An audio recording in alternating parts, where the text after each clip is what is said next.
Hello everyone, ayan, good evening po sa inyong lahat.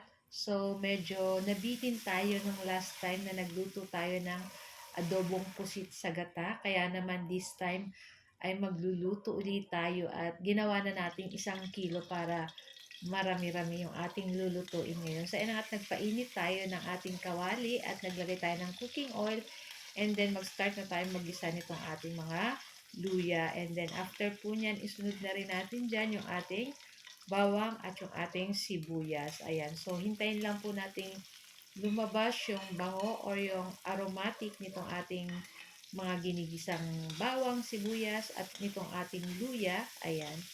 So, after po nyan, pwede na nating isunod dyan yung ating 1 pirasong kamatis, 2 pirasong red bell pepper, red and green, at naglagay rin tayo ng isang siling pangsigang.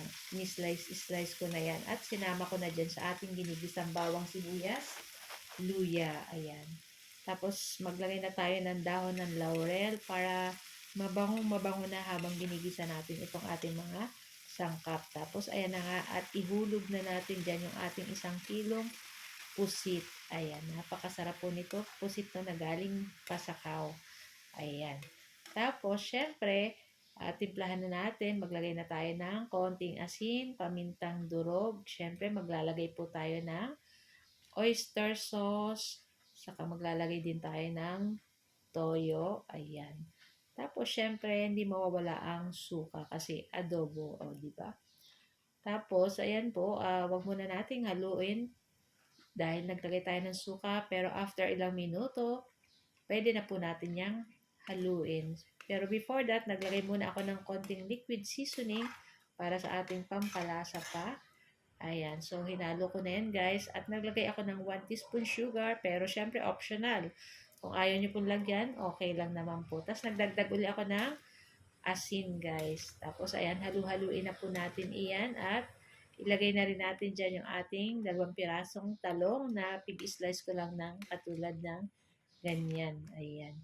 Para maganda naman yung itsura nitong ating mga talong.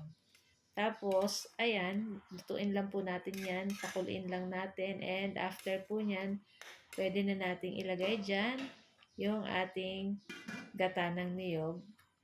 Ayan, pero syempre, check natin, ayan. So, nagtutubig po talaga ang pusit, kaya okay lang yan, guys. So, ayan na nga, at ilagay na natin yung ating pinakaunang gata ng niyog para sa ating pampasarap nitong ating adobong pusit sa gata.